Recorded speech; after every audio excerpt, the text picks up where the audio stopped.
recording in 3, 2, 1, let's go. Hi everyone, this is Andy, Amazon Advocate. Today I have a special guest. His name is Mario. And what happened is, if you guys see that, my background is a bit different, everything, because I'm currently now in Taiwan doing my quarantine. So I do not have my full setup, so my lightings may not be, that perfect. And now it's 7 a.m. in the morning. Maybe Mario didn't realize that. Okay, Mario is in the US now. And I wake up very early, just prepare for this meeting because, Mario is a very busy person. And I'm very so happy that, he can actually do a 10 minutes to 15 minutes recording with us to share with us. And so without further ado, maybe I let Mario introduce himself. Hi, Mario. Hello. Hi, Andy. Thank you so much for having me on. Yes. So me and Andy spoke about maybe a week or 2 weeks ago, and he said, can you come on and do a presentation about trademarks? I said, sure. So what I prepared is a trademark presentation geared towards Amazon sellers. So let me just share my screen and I'll get into it. That's perfect. Thank you. Can you see my screen? Yes, very good. Clear, very good. All right, so my name is Mario Simonyan. I'm the founding attorney for ESQgo. I used to be an Amazon seller myself too, built and sold 2 7-figure brands, private label brands, and then afterwards created this law firm, ESQgo. What I wanted to go over today is just an overview of the IP branches. So there's 4 branches of IP, and then we'll get into discussing trademarks specifically, the benefits of trademarks, and Amazon brand registry. And then we could also save some time in case you have any questions, Andy. Okay, sounds good. So the 4 branches of IP include trademarks, copyrights, patents, and trade secrets. Most people really know the first 3. The way I like to explain it is if you're thinking about trademarks, you're thinking about brands, logos, and slogans. Copyrights, you're thinking about movies, movie scripts, books, artwork, ebooks, photos, things like that. And then for patents, inventions, right? Ideas, inventions, think about that. And the trade secrets, really not relevant with Amazon, but it would just be secrets that your organization has, like the Coca-Cola formula. If you look at that, if you consider that, it's not registered anywhere. It's just a secret that they keep. But again, the top 3, trademarks, copyrights, patents, is usually what people in the Amazon space and in general really focus on. So as I said, with trademarks, we're talking about brand names, logos, and slogans. One of my favorite images is this, not because it's Nike, but in here you could see all 3 types of trademarks or what it could protect. The swoosh sign, that's their logo. Nike itself, that's their brand name, and then Just Do It is their slogan. So in one picture, you get all 3 of these types of material that can be protected by a trademark. A lot of our clients, when they come to us, they say, what makes a good trademark, right? Like, what brand name should I come up with? Here's a list. It's called the trademark spectrum. And when we say generic, that's something that isn't going to be protected. So if you had a brand name called lawyer for legal services or knife for chef's knife, you can't protect that and you can't register that with the USPTO. So we say stay away from that. Descriptive would be something like long-lasting battery for, like, if you're selling batteries, right? You can't have long-lasting battery as your brand name, or speedy for like a delivery service. So stay away from generic and descriptive brand names and focus on suggestive and more preferably arbitrary or fanciful. So suggestive would be something like no tears for like a garlic peeler, right? And then, or ACOS Ninja for like PPC optimization tools or software. But really where you want to be is arbitrary or fanciful. So arbitrary is like Tesla for automobiles. Tesla itself is a word, just like Apple itself is a word, but it's used in a different context, right?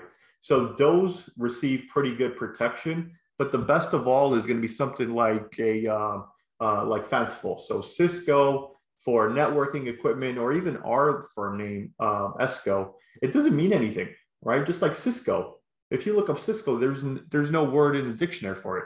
So again, if you're coming up with a brand name, try to be in the arbitrary or fanciful spaces. A few things that Amazon sellers should know and what we share with our clients is, first, create a brand name that is going to be protectable and registerable. So that's what we just went over. So if it's arbitrary or fanciful, pick something like that. Apply for a trademark before you start selling. And the reason for that is you don't want to come up with a brand name, build a lot of reputation, do a lot of marketing behind it. 2 years later, your brand is worth a few $1 million. And then you realize you can't get trademark protection for one reason or another. So make sure you apply for a trademark before you start selling. And then again, for Amazon sellers, do a standard character or design mark. And what that means is, if you think about the slide that we just looked at for the Nike, you don't want to file a trademark for just a logo with no characters or no text. Amazon brand registry is not going to accept that. So you want something with characters in it. Even if it's a logo, the logo should have characters in it. And when I say characters, I'm talking about like a word. And then your trademark must match what your brand name is. Seems pretty simple, but you can't imagine how many clients don't do that. So your brand name on Amazon must match your trademark that you register. What we've noticed recently is Amazon will come back whenever clients apply for brand registry and say, provide us with a photo of your product with your mark, with your trademark or brand name on the product. So just be aware of that. And then Amazon brand registry, I thought this was common knowledge, Andy, but I guess not a lot of people know. Before, if you wanted to get into Amazon brand registry early enrollment, meaning you just file and then 10 days later, you're in Amazon brand registry, people thought that you had to go through the Amazon IP Accelerator program. That hasn't been the case for the past maybe year, 18 months. So that's available to everyone. Just keep that in mind. The next point is, I know a lot of your clients, a lot of your students are from outside the US. So if you are filing a trademark here in the US with the USPTO, you must use an attorney here in the US. You can't file it by yourself. That rule was changed about 2 years ago. The USPTO changed that. One of my favorite facts about trademarks is they can last forever. Copyrights expire, patents expire. Your trademark, as long as you're using it, can last forever. Think about Ford, how long they've been around, Coca-Cola, the brand name, how long that's been around. As long as you're using it, it can last forever. So this is something you could essentially pass through to your kids, your grandkids, and so forth. And then timeframes for the USPTO, even though you'll get into Amazon brand registry early enrollment, the registration process is taking longer. The USPTO is backed up. So before we used to say like 7 to 9 months, now we're looking at like 9 to 14 months. So just be aware of that. Amazon brand registry benefits, I think most of your students would know about it, but really it provides you with tools and access for you to sell more and market more, and gives you access to more information, whether it's keywords or analytics.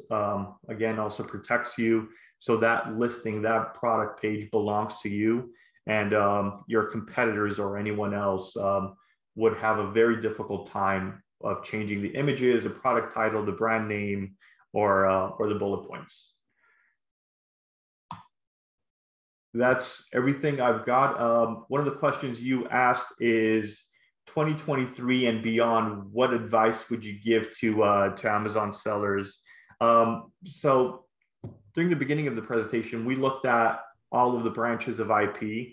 And while I think trademark is a great start, I think moving forward, the marketplace is becoming so competitive and so saturated, Andy, that I think what sellers should do, or the successful sellers, will be looking at creating some sort of patent around their product, whether it's a design patent or utility patent. Design patents are registered faster, and they're a lot more inexpensive compared to utility patents.